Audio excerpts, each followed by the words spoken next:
Introduction, my name is Thesis. I represent Knuckleheads, Cali, F2D, TheM team. What you got,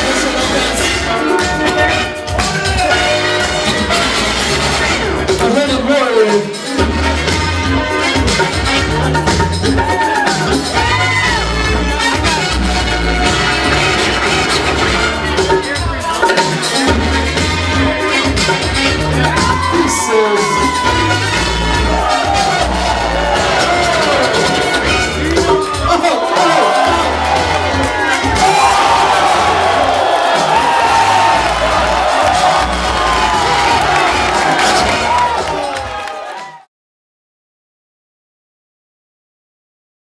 Coming up, for myself, I had a lot of inspirations like through Paranoid Android, Migos, and Bruce Lee actually is one of my main inspirations. So to describe my style, Migos used to like to call it origami, and I add my own little style with like a lot of flow. So I mean, I guess you could describe it with a lot of origami and flow.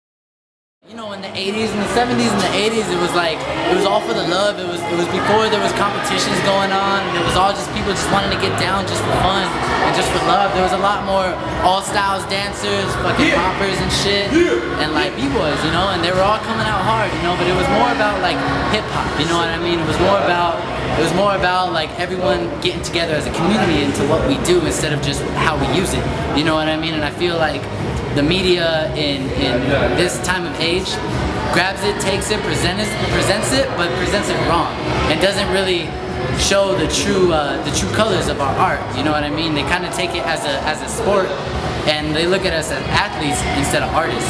You know what I mean? So like when it comes down to it, I think it takes away a lot of the passion, the TV and everything, because no one's really gonna understand what we're doing, because you know motherfuckers don't got heart anymore. You know, I dance from the heart. You know, and that's how it needs to be.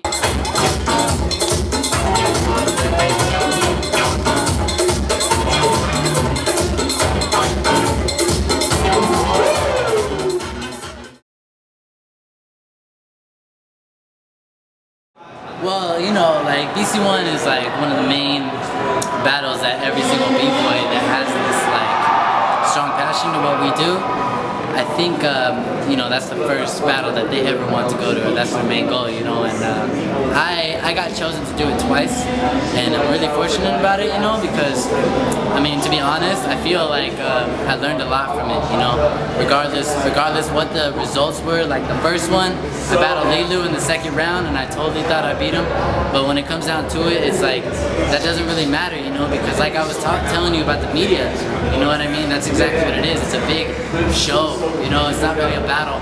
Second time around I did it, I thought it would be different, plus it was in Tokyo, so I had a lot more support, and I had a lot more like kind of energy, you know, because that's how the Japanese people do it. They have a lot of energy, you know. So I was there and I was feeling it, you know, I was doing good, but I fucked up in the very end of my battle. I don't think I lost also, but for a jam like that, you kind of learn. On a big stage with judges far away, you kind of have to look at the big moves. And if someone messes up just once, that's a little bit kind of kiddie, like preschool judging, you know what I mean? It's kind of just like, oh, like, he messed up once, that's good enough for him to lose because this guy didn't mess up, but he, you know, he kept it all right, but he didn't mess up, but this guy messed up. You know what? My goal after this, like after that jam, I realized like that wasn't for me. Like I'm a cypher b-boy, you know. Like I don't really do the stage shit. Like I don't feel that in my heart. Like when I get down and when I feel the energy around me on the same floor, that's where my heart's at. You know, that's where I'm really at. Because when it comes down to it, it's like, you know, like that stage, it drains you, bro. You know, it drains you. You know, you got all those people expecting so much, but really, my goal is just to let people not expect so much and just let me do what I want to do. And whatever battles I come, like I'm gonna take it just like I did at BC1. You know what I mean? I'm just gonna get down just the way I do it, and I just want people to know that and see that and understand that, so this culture could actually grow properly. You know what I mean? So they know how it was back in the 80s. So they know how it is to win a jam and earn it, you know what I mean? Instead of just doing it and doing moves and shit like that. Like, it's not about moves, it's not about impressing anyone. That's my goal for what I do, you know. I've been dancing for a while, almost 11 years now, so it's over the fact of competitions, you know. It's just what I want to give into this culture.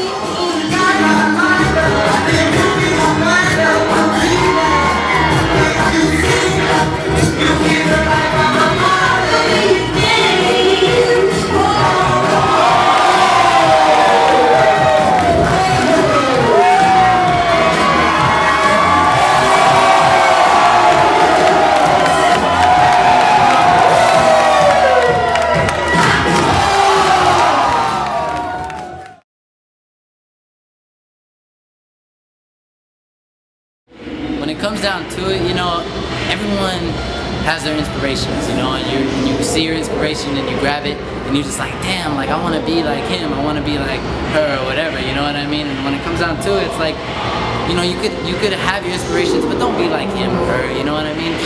Just be you, you know what I mean? Because that's how I got where I'm at. I stuck to me, yo. I didn't take any of my inspirations concepts. I did my own, you know what I mean? I just kind of kept it at a certain base where you kind of like show your respect on how you got your style. And that's what I want people to understand for sure, like especially the upcoming b-boys, like when you know, you guys got a lot of like YouTube world, you know what I mean? And there's a lot more ahead of you. I mean, I started dancing before YouTube even like existed, and I was just like, damn, like when this came out, I was hella hype, you know, and then I started to see the result of it, and I saw a lot of people doing a lot of similar moves, saying, oh no, I made that up because, you know, I made that up a while ago, you know, and it's like, nah man, like I'm pretty sure you saw a concept, because I remember when YouTube wasn't around, there was no one accidentally doing the same move, you know what I mean? People would go to battles and hear about these people, and that's what was dope, because you only heard about the person, but once they really got down, that's what made it really, really like fortunate for you to be there, for you to see that, you know what I mean? It made it that much more like powerful. And like, I don't know, I just feel like, you know, don't spend too much time on YouTube up-and-comers, because you're not gonna be original that way, you know. You really gotta do your own thing, you know what I mean? Like, I mean, to get like really personal, like me and my little brother, when he was like 5, he used to break. And man, he came home from school and he was like, yo, I saw a 3-legged dog. I made a move out of it, you know what I mean? And I was just like, damn, and this was before YouTube. And it was like, damn, like, if he makes a move out of a 3-legged dog, like, you can make a move out of fucking anything, you know what I'm saying? Just keep your mind open.